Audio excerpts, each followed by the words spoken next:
ॐ भूर्भुवः स्वः तत्सवितुर्वरेण्यं भर्गो देवस्य धीमहि धियो यो नः प्रचोदयात्। ॐ सहना भवतु सहनौ भुनक्तु सह वीर्यं करवावहै तेजस्विनावधीतमस्तु मा विद्विषावहै। ॐ शान्तिः शान्तिः शान्तिः। सभी को सादर नमस्ते। ईश्वर की महती अनुकंपा से हम इस समय ब्रह्म विज्ञान पुस्तक का स्वाध्याय करते हैं। आज हम आगे देखेंगे। पिछले कक्षाओं में हम क्लेशों के विषय में चर्चा कर रहे थे, क्लेशों की अवस्था और संसार में यदि रहते हैं शरीर के सहित तो सुख दुख से बच नहीं सकते हैं, ये विचार हम कर रहे थे। आगे उपसंहार के रूप में कुछ बातें लिख रहे हैं। कहा जा रहा है, मैं मेरा संबंध इतना गहरा है कि व्यक्ति एक क्षण भी इससे अलग नहीं हो पाता है। जो शरीर है, साधन है, वस्तु है, कोई भी सामान जो होता है तो मेरापन, मैं और मेरा, यह जो भावना है इससे व्यक्ति क्षण भर भी अलग नहीं हो पाता है। इसको क्या कहते हैं? यह स्वस्वामी संबंध छूटने पर ही ईश्वर प्राप्ति की अधिक रुचि होती है। जो ये मैं मेरा संबंध है उसको स्व और स्वामी संबंध कहते हैं। तो यह स्वस्वामी संबंध छूटने पर ही, ये जब अलग होता है इससे छूटने पर ही ईश्वर प्राप्ति की अधिक रुचि होती है। उससे पहले तक ईश्वर की ओर सामान्य गति तो होती है लेकिन विशेष प्रगति नहीं होती है ईश्वर प्राप्ति की ओर, और ईश्वर में भी अधिक रुचि नहीं होती। यह शरीर भी अपना नहीं है, तो केवल इसके प्रयोक्ता हैं, स्वामी नहीं हैं। ये जो हमारा शरीर है ये हमको क्या है? प्रयोग के लिए दिया गया है, और इसका स्वामी कौन है? दूसरे परमात्मा। तो ये जो शरीर है ये अपना नहीं है, और हम क्या मान के चलते हैं? मेरा है। इससे फिर दोष से युक्त हो जाते हैं और इसको हमको हटाना है। जैसे किराया मकान में हम रहते हैं तो हम नहीं मानते हैं कि ये मेरा है, तो ऐसे ही इस शरीर को भी प्रयोक्ता के रूप में मानकर चलना चाहिए और इसका स्वामी ईश्वर को ही समझना चाहिए। जहाँ ममत्व वहाँ अविद्या, और जहाँ अविद्या है वहाँ दुख है। ममत्व अर्थात क्या है? मेरा है। जो ये संबंधों में, व्यक्तियों में, कोई भी जो यहाँ पर हम संपर्क करते हैं कोई भी वस्तु पदार्थ में, उसमें हमारा ममत्व हो जाता है, मेरा है। और ये क्या है? अविद्या का लक्षण है। अविद्या से युक्त होकर हम ये ममत्व से युक्त हो जाते हैं, और जहाँ अविद्या है वहाँ पर दुख है। इस संपूर्ण पिंड और ब्रह्मांड का बनाने वाला स्वामी तो ईश्वर है। तो ये जो संपूर्ण जगत हम देख रहे हैं, सृष्टि जगत, चर अचर जगत, जितना भी देख रहे हैं, शरीर से लेकर सभी सृष्टि को बनाने वाला उसका स्वामी ईश्वर है। इराक में लाखों लोग मर गए, कोई भी रोया नहीं। पंजाब कश्मीर में रोज मारे जाते हैं अलग अलग जगह पर, पूरा देश भर में कोई नहीं रोता। परंतु घर से तार आ जाए तो क्या हाल होगा? मतलब जैसे हमारे युद्ध क्षेत्र में लड़के मर जाते हैं अथवा अलग अलग जगह पर मर जाते हैं, जब घर में आ जाता है फ़ोन कि हमारे कोई व्यक्ति मर गए, तो फिर कैसा हालत हो जाता है? ये क्या है? स्वस्वामी संबंध है। तो कोई बिछुड़ जाने पर ये जो अधिक मोह से युक्त होने के कारण, अज्ञान से युक्त होने के कारण फिर बहुत अधिक रोना, क्लेश और दुखी हो जाना, कई बार तो हार्ट अटैक भी हो जाता है। ये स्थिति क्या है? अधिक स्वस्वामी संबंध के कारण ही होता है। इसलिए हमें इससे बचना है और इसको कम करना है। जो स्वस्वामी संबंध के जो ये हमारा भाव है, ये जो जुड़ा हुआ है हमारे चित्त में, इसको हटाना है। ईश्वर, जीव, प्रकृति का ठीक ठीक ज्ञान विवेक होने पर व व्यवहारिक अनुभूतियां होने पर अन्य कुछ जानना शेष नहीं रहता है। जब हमको ईश्वर के विषय में ज्ञान हो जाता है और प्रकृति के विषय में ज्ञान हो जाता है, हम आत्मा हैं इसके विषय में ज्ञान हो जाता है, तब फिर रोज पेज बताना पड़ेगा। चिन्ह दे दिया करिए पुस्तक में। 83 नंबर पृष्ठ मेरे पुस्तक में 83 है, 80 और 3। जिसके पास पुस्तक है वहाँ पर चिन्ह दे के पेंसिल में डेट भी लिख लिया करिए प्रत्येक दिन कक्षा का।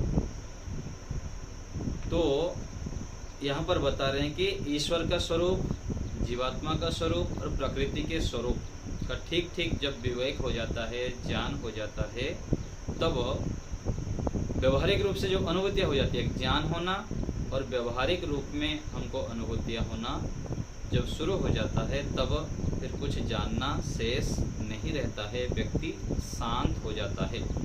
जैसे उपनिषद में आया कि यदा पंचावतिष्ठन्ते ज्ञानानि मनसा सह बुद्धिश्च न विचेष्टते तम आहुः परमां गतिम। जब सभी इंद्रियां, बुद्धि सब शांत हो जाते हैं और चंचलता से रहित हो जाते हैं, ज्ञान से युक्त हो जाते हैं, व्यवहारिक रूप से अनुभूतियाँ होने लग जाती, तो फिर विचलन नहीं होता है। जैसे हम व्यवहार में यहाँ पर कौतूहल की स्थिति बनती है, कोई अच्छी चीज़ देखने को मिल गया तो दौड़ दौड़ के जाके देखना चाहते हैं, सुनना चाहते हैं। तो ऐसे साधना के उच्च स्थिति में जब इंद्रियां आदि सब शांत हो जाते हैं, स्वच्छ हो जाते हैं, पवित्र हो जाते हैं, तब फिर विचलन की स्थिति नहीं होती है। देखने, सुनने आदि की कोई भी स्थिति में हम विचलित नहीं होते हैं, कौतूहल से युक्त नहीं होते हैं। जैसे यहाँ पर हमको कोई सूचना दे दिया, हमारे घर के पास कोई बहुत बड़े व्यक्ति आ गए, है ना, बड़े स्तर पर कोई आदर्श व्यक्ति आ जाते हैं अथवा कोई भी आते हैं, फिर हम अंदर से विचलित हो जाते हैं, कौतूहल से युक्त हो जाते हैं। ऐसे स्थिति नहीं होती। व्यवहार तो करेंगे लेकिन मन इंद्रियों को बस में रखते हुए करते हैं। तो यही बात को कह रहे हैं कि जब व्यवहारिक अनुभूतियाँ हो जाते हैं, तब फिर कुछ जानना, देखना, सुनना शेष नहीं रहता। उपनिषद में आया है, किसके जान लेने पर अन्य किसी का जानना शेष नहीं रहता है। ये उपनिषद में आता है, किसको हम जान लें जिससे कि अन्य कुछ जानने का शेष नहीं रहे। यहाँ तो जानने के लिए हम दूर दूर जाते हैं, कहीं इधर जाते हैं, कभी उधर जाते हैं, कहीं देखना चाहते हैं, सुनना चाहते हैं। तो ऐसे कौन सा वस्तु है जिनको जान लेने पर हमारा जानना शेष ना रहे? तो कह रहे हैं कि ब्रह्म पदार्थ के जानने के बाद अन्य के जानने की इच्छा नहीं रहती है। जो ब्रह्म है, ईश्वर है, परमात्मा है, उनको जब हम जान लेते हैं, उनकी अनुभूति कर लेते हैं, तो अन्य कुछ को अधिक जानने सुनने की इच्छा नहीं होती। व्यवहारिक रूप में ठीक है, काम चलाने के लिए हम करते हैं, संबंध रखते हैं, व्यवहार करते हैं, लेकिन जब परमात्मा का दर्शन हो जाता है तो अन्य किसी को जानने की इच्छा नहीं रहती है। जीव ज्ञान, बल, आनंद चाहता है। हम जीवात्माएं हैं, हमको क्या चाहिए? हम ज्ञान से युक्त होना चाहते हैं, बल से युक्त होना चाहते हैं और आनंद से युक्त होना चाहते हैं। जब ज्ञान, बल, आनंद से युक्त हो जाते हैं और वह ईश्वर के जानने के पश्चात उसे सब कुछ मिल जाता है। ज्ञान भी मिल जाता है, बल भी मिल जाता है और आनंद भी मिल जाता है। जो ऐषणा आदि है, इंद्रियों के सुख है, ये सब क्या है? यही तो है कि उससे हम आनंद चाहते हैं। कोई हमको प्रशंसा करे, हमको हमारे वाह वाह करे और हमारे पास बहुत सारे धन हो जाए, बहुत सारे बल हो जाए, मैं बलवान बन जाऊं, इससे क्या होता है, सुख मिलता है। और इससे अलावा जो उससे अधिक बड़े स्तर पर सुख हमको मिल जाए तो फिर इसके पीछे हम क्यों भागेंगे, इसको क्यों प्राप्त करना चाहेंगे। तो यहाँ पर कह रहे हैं कि जो ब्रह्म से संबंध कर लेते हैं, ईश्वर को जान लेते हैं, उसके पश्चात सब कुछ मिल जाता है और पूर्ण कृतकृत्य हो जाते हैं। प्रकृति को जाना, विकृति को जाना, स्वयं आत्मा को भी जाना, परंतु जब व्यक्ति ब्रह्म को जान लेता है, संसार को जान लिया, संसार के व्यक्तियों से संबंध कर लिया, वस्तुओं को भी जान लिया, सब कुछ जान लिया, उसके पश्चात जब परमात्मा को जान लेता है, ब्रह्म को जान लेता है, तो वो कृतकृत्य हो जाता है। कृतकृत्य अर्थात जो हमें चाहिए था वो मिल गया, जो हमको तृप्तदायक आनंद सुख चाहिए था वो मिल जाता है, उसे पूर्ण तृप्ति हो जाती है। और ब्रह्म की प्राप्ति के पश्चात कुछ भी प्रापणीय शेष नहीं रहता है।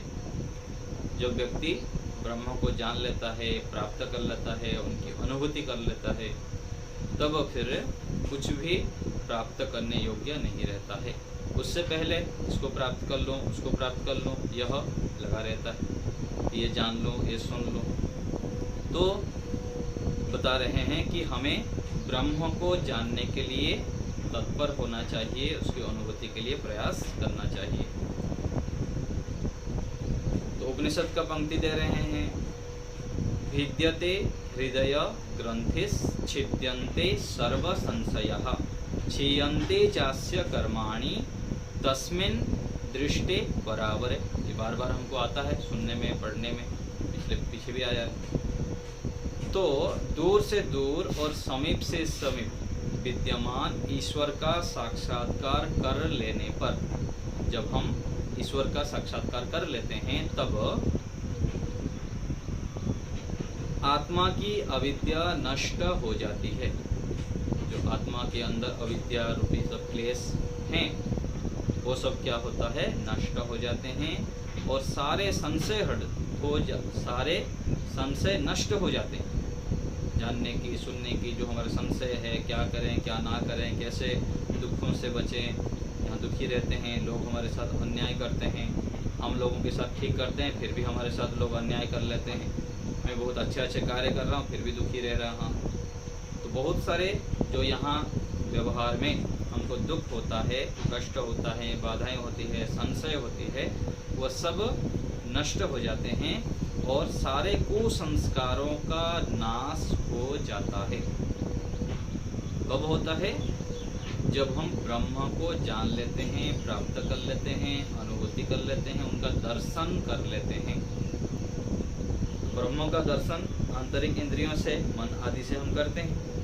तो ऐसे करने पर हमें लाभ होता है। इसलिए ब्रह्म को जानने के लिए ध्यान का अभ्यास पहले करना है। पहले आँख बंद करके प्रत्येक दिन बैठना है, वेद मंत्र के माध्यम से, ओम के माध्यम से ईश्वर का सानिध्य में, ईश्वर के सानिध्य में जाना है, उनका दर्शन फिर करना है, धीरे धीरे उनसे बातचीत करनी।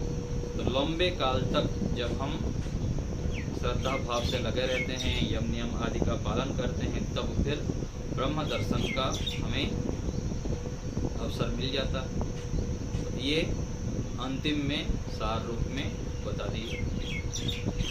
आगे फिर चर्चा चल रही है कर्म के विषय में। तो कर्म की परिभाषा और लक्षण।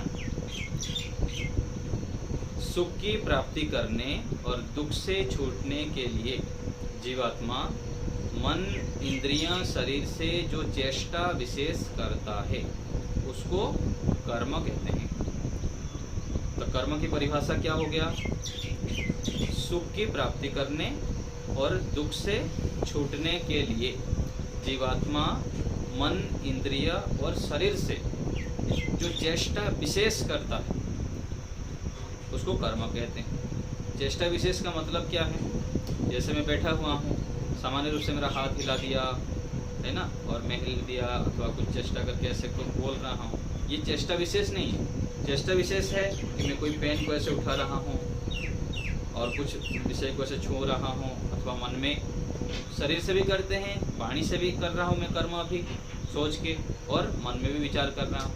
तो ये मन से, वाणी से और शरीर से 3 प्रकार से कर्म होता है।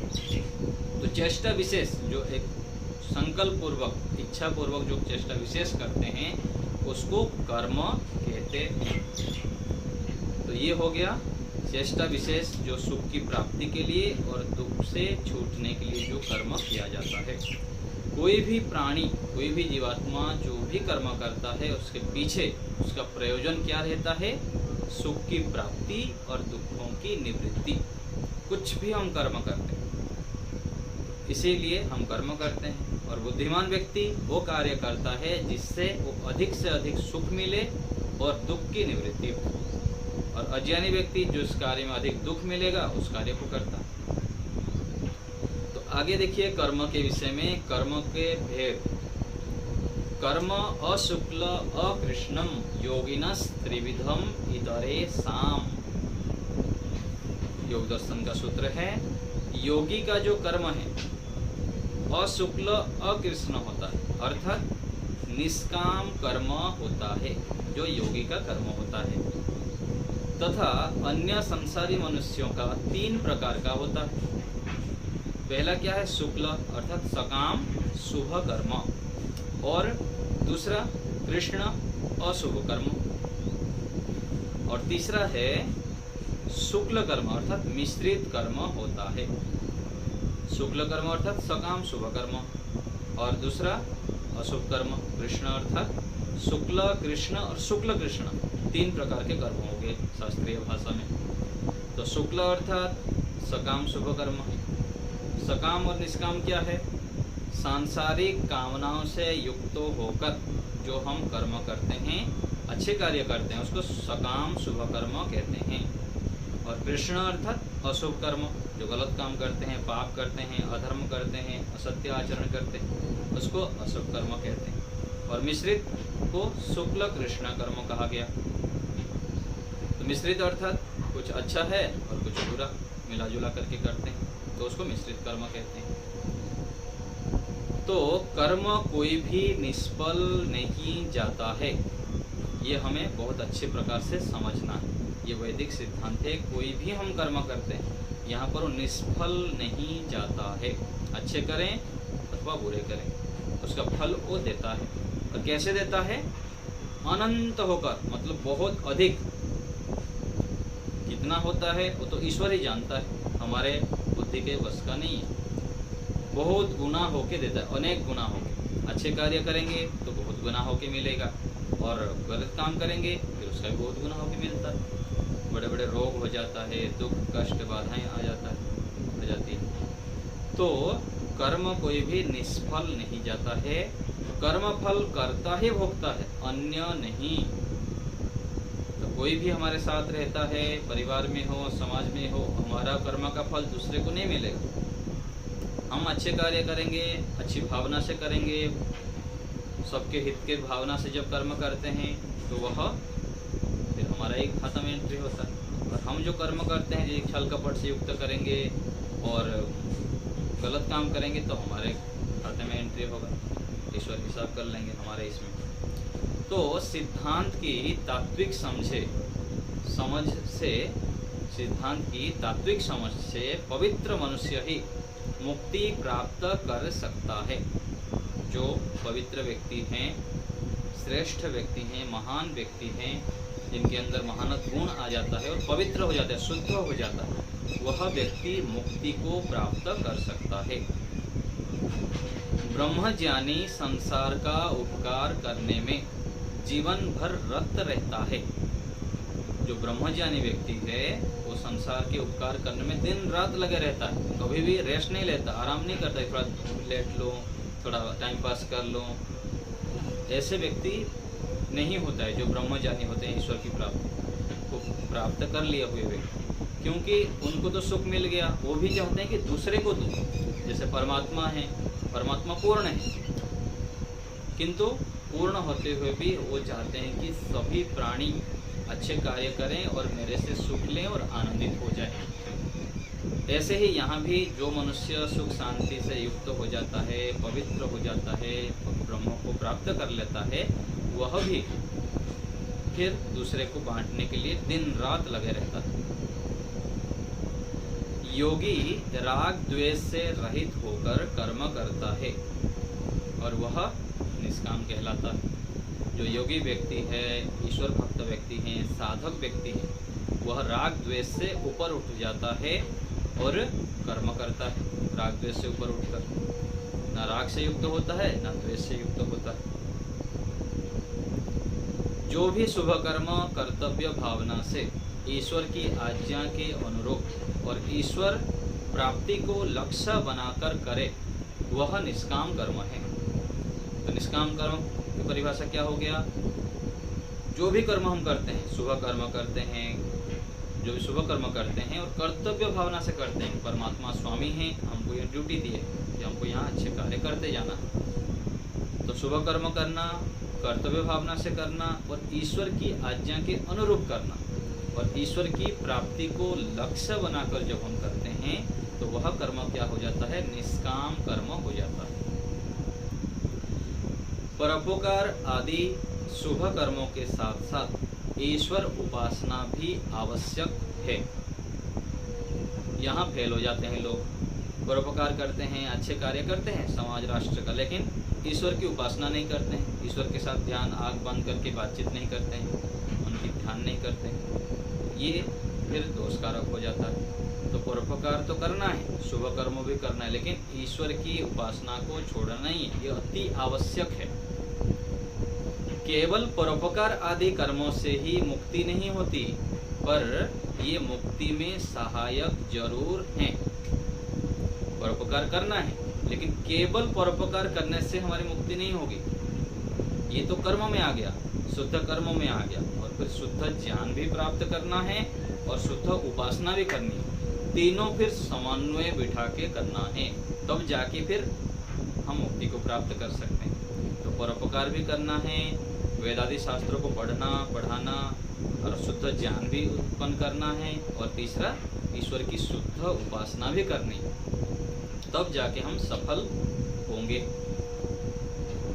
तो ये कर्म के विषय बता दिए, शुभ कर्म, अशुभ कर्म और मिश्रित कर्म, और तीसरा हो गया, और दूसरा सकाम कर्म में यह आगे शुभ कर्म, अशुभ कर्म और मिश्रित कर्म, और निष्काम कर्म अलग हो गया। तो कर्म के विभाग सकाम कर्म, निष्काम कर्म है। फिर सकाम कर्म के अंतर्गत शुभ, अशुभ और मिश्रित कर्म हो गए। ऐसे सकाम कर्म के अंतर्गत शुभ कर्म से हमको लगातार करते जाना है, फिर शुभ कर्म से ऊपर उठकर निष्काम कर्म करना है। तो इसमें कुछ पूछना है तो बताइए, फिर आगे चर्चा करेंगे।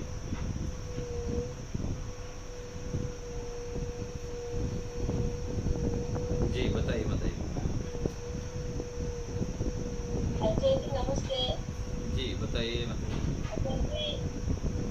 हम जो घर गृहस्थी काम करते हैं, इससे करते करते स्वस्वामी संबंध से हम कैसे अपने आप को बचाएं? स्वस्वामी संबंध हटेगा तब ना, जब सभी दिन भर अभ्यास हम करेंगे। ये शरीर है, संबंध है, संतानें हैं और धन संपत्ति है, पूरा संसार है, सभी का स्वामी ईश्वर ही मान के चलेंगे। दिन भर इसको मन में हम जब आवृत्ति करते हैं और व्यवहारिक रूप में धीरे धीरे प्रयोग भी करते हैं, तब फिर हमको पता लग मन में बैठ जाता है कि हम केवल निमित्त मात्र है, परमात्मा तो इस सब का स्वामी है। ऐसे बार बार अभ्यास करनी पड़ेगी, मन में आवृत्ति करनी होती है। ठीक है, तो सभी का पता, शरीर का भी स्वामी परमात्मा है, जो भी हमारे पास है सभी के स्वामी ईश्वर है। ऐसे मन में पुनः पुनः आवृत्ति जब करेंगे तो धीरे धीरे ये हो जाता है। ठीक है जी। प्रेम जी बताइए।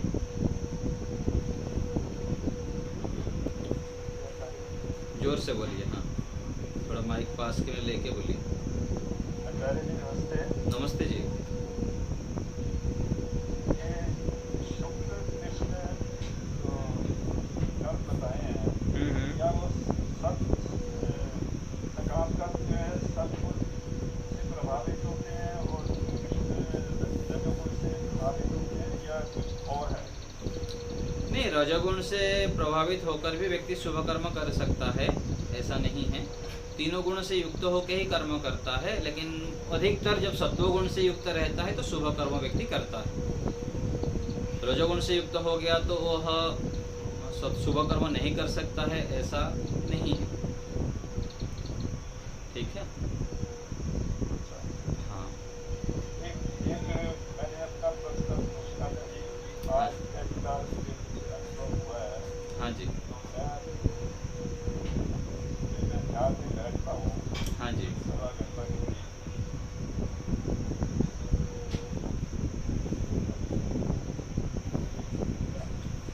पढ़ाने लगा, मेरा पूरा शरीर जो है जैसे करंट लगा हो। जी जी। तो इसमें क्या पूछना है? क्या कैसे क्या मैं ध्यान के बारे में है या और व्यक्ति में पता हुआ था क्या? हाँ, शरीर में इस प्रकार से कभी कभी हो जाता है, शारीरिक स्थिति के हिसाब से, अथवा ऐसे कुछ बेचे हैं तो तुरंत ऐसे ये हो जाता है, शरीर हिलने जैसा हो जाता है, अथवा करंट लगने जैसा, अथवा कई बार कुछ शारीरिक कारण से होता है ये अचानक रूप से, तो ऐसे हो जाता है कभी कभी शरीर में करंट जैसे लगता है, अथवा कुछ ऐसे झंझनाहट जैसा अनुभूति होती है, ये हो जाती है। बाहर से आवाज आने पर ही हुआ, आज तक तो नहीं हुआ। कोई नहीं उसमें, हाँ उसके ऊपर अधिक ध्यान नहीं देनी चाहिए, बस हो गया तो हो गया, हो जाता है शरीर में, ऐसे स्थितियाँ हो जाती है शरीर में कभी कभी। ठीक है, क्या है निश्चित के बाद वजह से हुआ या क्या था? ऐसे तो कुछ भी जोड़ सकते हैं, अपना स्वयं को ही पता लगेगा, ऐसे कुछ नहीं है। बस सोचिए कि शारीरिक एक स्थिति है, कोई भी एक एकाग्रता लगा मुझे। हाँ, एकाग्र होते हुए भी अथवा हाँ विक्षिप्त स्थिति में ये अनुभूति हो ऐसे हो जाती है शरीर में। ठीक है, शरीर में हो सकता है, शरीर में क्या है ना, शरीर की अलग अलग शारीरिक प्रकृति होती है, प्रकृति के कारण ऐसे शरीर में हो जाता है कभी कभी। ठीक है, हाँ माता जी, जी बोलिए। ध्यान वाला आपने सिखाया ना, इसके कभी फेसबुक पे क्या जाते हैं, उसमें जाते हैं, सब लगता है कि जीना रहता है, क्या ठीक है? नहीं, उसमें तो तमोगुण की प्रभाव हो जाता है, रजोगुण तमोगुण के प्रभाव के कारण ना ऐसे हो जाता है। जब ध्यान में निद्रा की स्थिति बन जाती है ना, उसका कारण यही, बैठे बैठे ही मतलब इतना मैं तो जाना हूँ, क्या है? वही तमोगुण की स्थिति है माता जी, तमोगुण की स्थिति है, अथवा शरीर में आलस्य है, और इसके कारण होता है ये शरीर में। तो उसको हटाना है, ध्यान से पहले थोड़ा मुंह धो देना है, पैर हाथ धो देना है, गहरी गहरी श्वास ले लेना है। ऐसे जब करते हैं फिर जागरूक रहते हैं, सीधा कमर गर्दन सीधा करके बैठते हैं, तब फिर ये तमोगुण की स्थिति और निद्रा की अवस्था नहीं आती, फिर जागरूक होकर हम ध्यान आदि कर पाते हैं। ऐसा नहीं है कि मैं ध्यान में बैठ के गायत्री मंत्र का उच्चारण कर रही हूँ लगातार, आहिस्ता आहिस्ता, जैसे आपने बोला वहाँ ध्यान में दे दी, लेकिन उच्चारण करते तब पता नहीं चलता, मैं अच्छी अवस्था में आ गई। हाँ और तो फिर ऐसा लगता है जैसे कोई जगाएगा नहीं तो जागूंगी नहीं, इसलिए मैं करती हूँ थोड़ा। हाँ, तो इसका वही बताया ना, निद्रा के कारण, ध्यान में निद्रा के कारण बहुत सारा बताया गया है। ब्रह्मज्ञान पुस्तक में होगा, नहीं तो किसी पुस्तक होगा, क्रियात्मक एकाभ्यास पुस्तक में भी है। ध्यान के समय निद्रा आने का कारण, उसमें कई सारे कारण बताया गया है। उस कारणों को हमको देखना होता है और उसको देख के फिर निवारण करना होता है। शरीर में तमोगुण के कारण हो सकता है, भोजन की मात्रा यदि कभी अधिक हो गया, पेट की भी शुद्धि नहीं हुई है, और शरीर में कमजोरी है, अथवा कोई बीमार की स्थिति है, अथवा ईश्वर में रुचि नहीं है, ऐसे कई कारण होता है। अपने कारण इसमें से लेके हमारा क्या स्थिति है उसको देखना होता है। इसलिए जब निद्रा को हटाने के लिए पहले थोड़ा ध्यान में बैठने से पहले हाथ पैर धो लीजिए, हाथ में थोड़ा यहाँ तक बाहों तक धो लीजिए, पैर में घुटने तक धो लीजिए, मुंह में छींटा मार दीजिए, है ना, बाहर थोड़ा घूम के गहरी गहरी श्वास ले लीजिए ध्यान में बैठने से पहले। इन सब कुछ उपायों को अपनाने से तमोगुण की स्थिति नहीं होगी और निद्रा नहीं आएगी, आप अच्छे से ध्यान कर सकते हैं। ठीक है माता जी। ध्यान करते हैं तो वापस कैसे आते हैं आचार्य जी से ध्यान करते करते? तुरंत आएंगे, जब चाहेंगे आप, जिस प्रकार से आना चाहेंगे वहाँ से आ सकते हैं। ध्यान का मतलब यह है कि केवल ज्ञान वृत्ति को निरोध कर देना नहीं, ध्यान का वैदिक स्वरूप ऋषियों की तरह बताया गया जो स्वरूप है, उसका मतलब है कि तत्र प्रत्यय एकतानता ध्यानम, प्रत्यय अर्थात ज्ञान का एकतारता, एकताम्यता निरंतर बनाए रखना, ज्ञान की स्थिति में रहना ही ध्यान है। मैं ईश्वर का ध्यान कर रहा हूँ तो ईश्वर के संबंधित ज्ञान चला रहा हूँ। फिर जब मेरे को लगेगा कि हाँ अभी दूसरे काम हैं अथवा अभी विराम देनी चाहिए, फिर धीरे धीरे ईश्वर को धन्यवाद देते हुए आराम से आएंगे फिर धीरे धीरे। और यदि हमको लग नहीं पा रहा है, मैं ध्यान नहीं चल रहा है, बैठे हैं तो वो तंद्रा की स्थिति बोलते हैं। बैठे हैं तो बैठे ही हैं, कुछ भी ज्ञान ना काम कर रहा है, ऐसे ही बैठे हुए हैं। दूसरे को लग रहा है कि आप बैठे हुए हैं लेकिन ध्यान लग रहा था। हाँ जी, ध्यान तो लग रहा है, लेकिन मैं एक बार ऐसे ध्यान हुआ था हमारे ग्रुप में, तो सब जगह मैं थोड़ा अचेत अवस्था से हो गई, तो तब से मैं डरती हूँ। नहीं वो तो होता है, कई बार ईश्वर में हम जब खो जाते हैं, ईश्वर में जब खो जाते हैं, ईश्वर के गुण कर्म स्वभाव का चिंतन करते रहते हैं तो हमको टाइम का पता नहीं लगता। बैठे हुए हैं ईश्वर में खोए हुए हैं, ये तो ठीक है ना, इसमें कोई समस्या नहीं है। लेकिन यदि हमको थोड़ा मैं डरती हूँ, बहुत ज्यादा का समय हो गया है कि मुझे खुद भी ना समझ आए कि क्या हो रहा है। नहीं, उससे पहले अलार्म लगा दीजिए अथवा दूसरे किसी को बोल भी देंगे कि इतने समय के बाद मेरे को थोड़ा ये कर देंगे, ऐसे बोल सकते हैं। ठीक है ना, अलार्म लगा दीजिए जोर से कुछ। हाँ माता जी। नमस्ते। ये समझ नहीं आया कि जैसे शुभ कर्म कीर्तन और अशुभ कर्म कीर्तन, कृष्ण का क्या थोड़ा सा? कृष्ण का दे दिए ना, कृष्ण कर्मों को इसमें दे दिए कि शुक्ल कर्म तो हो गया, शुभ कर्म, ठीक है ना।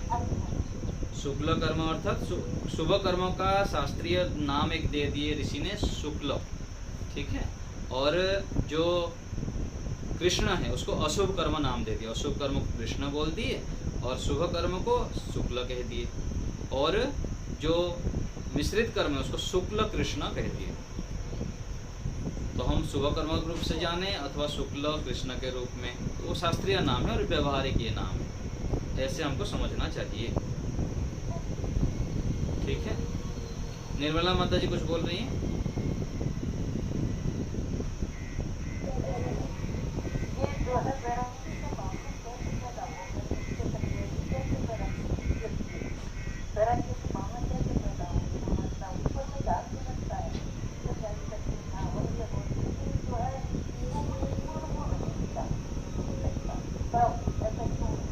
कोई बात नहीं, धीरे धीरे हो जाएगा, अधिक चिंता मत करिए। जो काम करते जाएंगे तो ईश्वर की कृपा से वैराग्य भी होता जाएगा और ईश्वर में रुचि होती जाएगी, फिर मोक्ष में चले जाएंगे। लगातार लगे रहिए, हो जाएगा। ठीक है माता जी। चलिए, और कोई बात किसी को पूछना है? हाँ जी।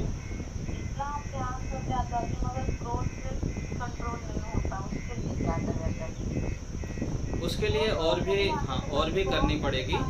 हाँ, क्या बताया था ना, कोई भी हम जो कार्य करते हैं, अभी हम थोड़े दिन हो गया ध्यान कर रहे हैं अथवा थोड़े दिन हो गया अच्छे कार्य कर रहे हैं, तो अच्छे कार्य की तुलना में बुरे कर्म बहुत अधिक है, इसलिए अच्छे कर्म की मात्रा को और भी बढ़ानी है, और भी बढ़ानी है। तब जाके फिर वो जो कोई भी क्रोध को क्रोध ले लीजिए अथवा कोई भी आसक्ति है, कुछ भी चीज़ें हैं, जितने भी दुर्गुण हैं, उसके लिए हमको शुभ कर्म को और भी बढ़ाना है, बहुत अधिक मात्रा में करनी है, तपस्या भी करनी है, तब फिर हम इसको हटा पाएंगे। उसके ऊपर अधिक नहीं सोचना चाहिए, हो जाएगा धीरे धीरे। लगे रहें, अच्छे कार्य करते रहें तो फिर लाभ होगा अवश्य। क्रोध की हानियों को भी विचार करें।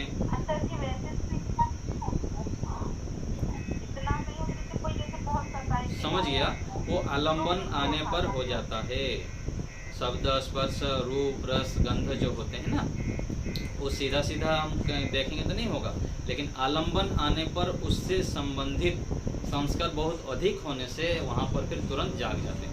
क्रोध से क्रोध का आलंबन आ जाएगा, ऐसी स्थिति आ जाएगा, तुरंत क्रोधी हो जाएंगे। किसी को देखने का ये है तो वहाँ पर हो जाएगा। तो अलग अलग इंद्रियों में जिसकी हमारी अधिक अभ्यास है इसी जीवन में भी और अगले जन्मों से भी, तो उसी प्रकार से वहाँ पर जाग जाता है। वहाँ पर फिर धीरे धीरे संकल्प करते करते बार बार फिर उसको कम कर सकते हैं।